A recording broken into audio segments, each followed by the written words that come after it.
नमस्कार मित्रों, मैं ब्रजेश आचार्य अपने YouTube चैनल हिंदी दिग्दर्शन पर आपका हार्दिक स्वागत करती हूँ, अभिनंदन करती हूँ।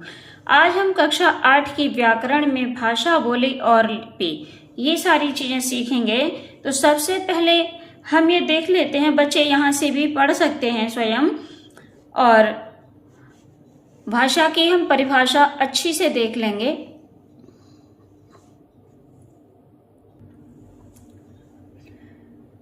भाषा वह साधन है जिसके द्वारा मनुष्य अपने विचारों या भावों को अभिव्यक्त करता है तथा दूसरों के भावों या विचारों को समझता है।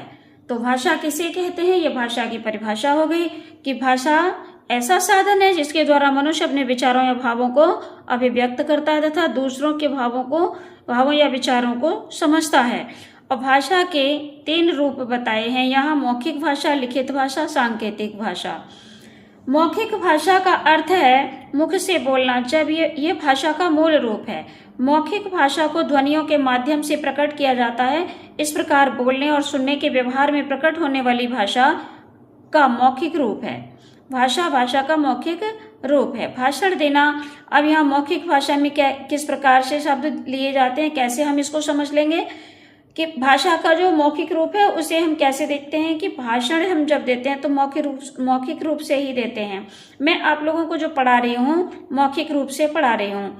बातचीत करना, रेडियो प्रसारण आदि मौखिक भाषा के उदाहरण हैं। लिखित भाषा, लिखित का अर्थ है लिखा हुआ, राइटिंग लैंग्वेज।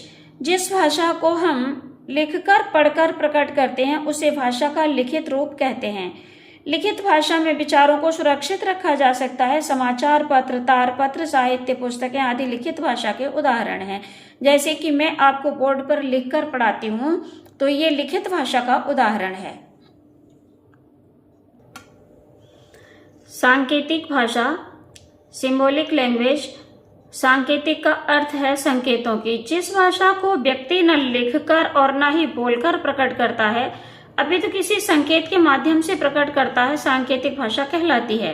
जैसे ट्रैफिक पुलिसमैन संकेतों के माध्यम से ट्रैफिक नियंत्रण करता है।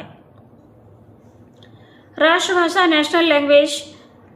राष्ट्रभाषा अर्थात राष्ट्र की भाषा, वह भाषा जिसका प्रयोग एक देश के अधिकांश निवासियों द्वारा किया जाता है, राष्ट्रभाषा कहलाती है। राष्ट्रभाषा कौन सी भाषा राष्ट्रभाषा कहलाती है, इसे ध्यान से देख लेंगे। जो भाषा पूरे राष्ट्र की भाषा होती है वही राष्ट्रभाषा कहलाती है, और वह भाषा जिसका प्रयोग एक देश के अधिकांश निवासियों द्वारा किया जाता है, राष्ट्रभाषा कहलाती है। भारत में हिंदी का प्रयोग लगभग 70% निवासियों द्वारा किसी न किसी रूप में किया जाता है, अतः हिंदी हमारी राष्ट्रभाषा है। प्रत्येक राष्ट्र की अपनी अपनी राष्ट्रभाषा होती है। जैसे जापान की जापानी, चीन की चीनी, फ्रांस की फ्रांसीसी, ब्रिटेन की अंग्रेजी आदि। राजभाषा, 2 शब्दों से मिलकर राजभाषा शब्द बना है। राज प्लस भाषा अर्थात राजकाज की भाषा। वह भाषा जिसका प्रयोग देश के कार्यालयों में कामकाज के लिए किया जाता है, राजभाषा कहलाती है। राष्ट्रभाषा तथा राजभाषा में अंतर है, इसे एक न समझें। भारत में कार्यालयी कामकाज के लिए हिंदी तथा अंग्रेजी दोनों भाषाओं का प्रयोग किया जाता है। 14 सितंबर 1949 को संविधान के अनुच्छेद 343 के अनुसार हिंदी को भारत की राजभाषा घोषित किया गया था।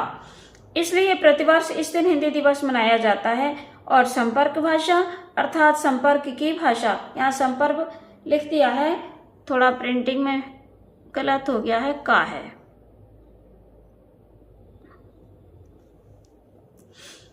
संपर्क भाषा किसे कहते हैं? वह भाषा जिसका प्रयोग देश के निवासी आपस में संपर्क करने के लिए करते हैं, संपर्क भाषा कहलाती है। यहाँ ये भी गलत है थोड़ा सा।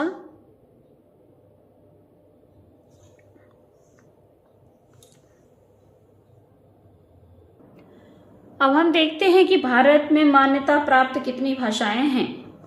भारतीय संविधान में 22 भाषाओं को मान्यता प्रदान की गई है। वे इस प्रकार हैं: हिंदी, असमिया, बांग्ला, गुजराती, बोडो, डोगरी, कन्नड़, कश्मीरी, कोंकणी, पंजाबी, उर्दू, मैथिली, मलयालम, मणिपुरी, मराठी, नेपाली, ओडिया या उड़िया, संस्कृत, तमिल, तेलुगु, संथाली तथा सिंधी। बोली किसे कहते हैं? इतनी जो भाषाएं ऊपर दी गई हैं ये सभी भाषाएं भारत में मान्यता प्राप्त भाषाएं हैं। बोली किसे कहते हैं?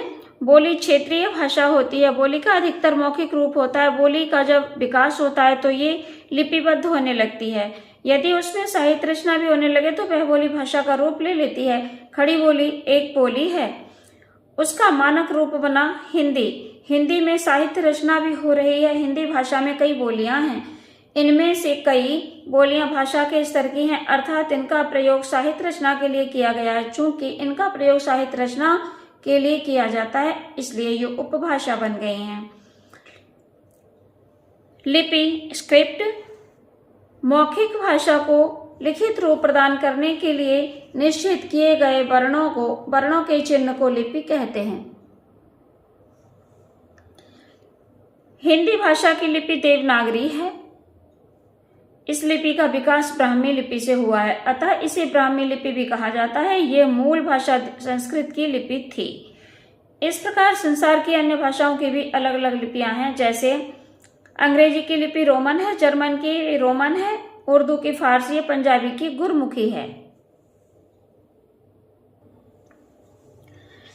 भाषा ध्वनि प्रतीकों अथवा शब्दों की एक व्यवस्था है। इसमें शब्द एक दूसरे के साथ व्यवस्थित रूप से जुड़े होते हैं।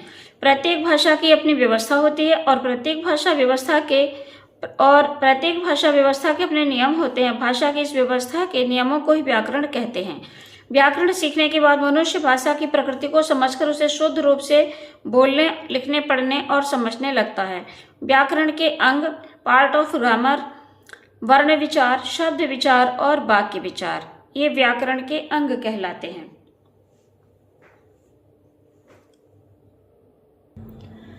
अभ्यास प्रश्न देख लेंगे। भाषा से क्या अभिप्राय है? तो भाषा के द्वारा हम अपने विचारों को एक दूसरे के साथ साझा करते हैं, उसे समझते हैं अथवा दूसरे के विचारों को प्राप्त करते हैं, अपने विचार दूसरे के पास भेजते हैं। भाषा तथा बोली में अंतर स्पष्ट कीजिए।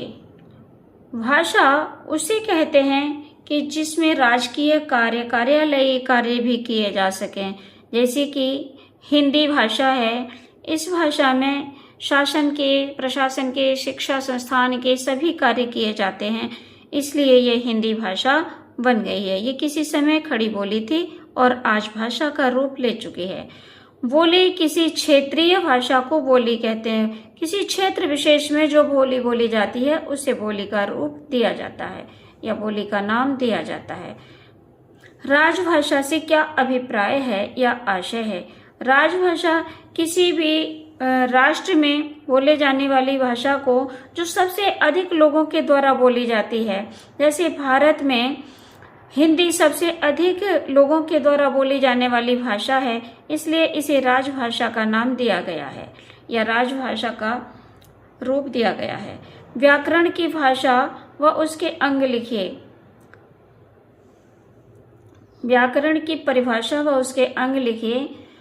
तो व्याकरण के द्वारा हम किसी भी भाषा को बहुत अच्छे से या शुद्ध रूप से बोलने लिखने में सामर्थ्यवान होते हैं, ठीक से समझ पाते हैं। और व्याकरण के 3 भेद होते हैं, इसके 3 अंग हैं, वर्ण विचार, शब्द विचार और वाक्य विचार।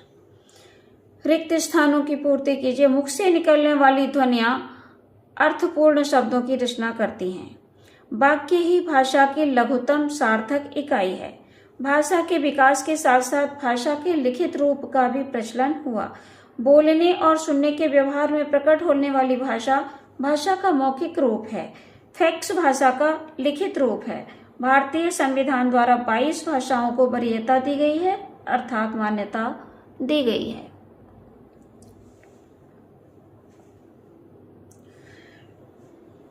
सही वाक्यों के सामने सही तथा गलत वाक्यों के सामने गलत का चिन्ह लगाइए। भाषा सामाजिक व्यवहार की वस्तु है। मौखिक भाषा को ध्वनियों के माध्यम से प्रकट किया जाता है। यस। लिखित भाषा अस्थायी होती है? नहीं, लिखित भाषा अस्थायी नहीं, स्थायी होती है।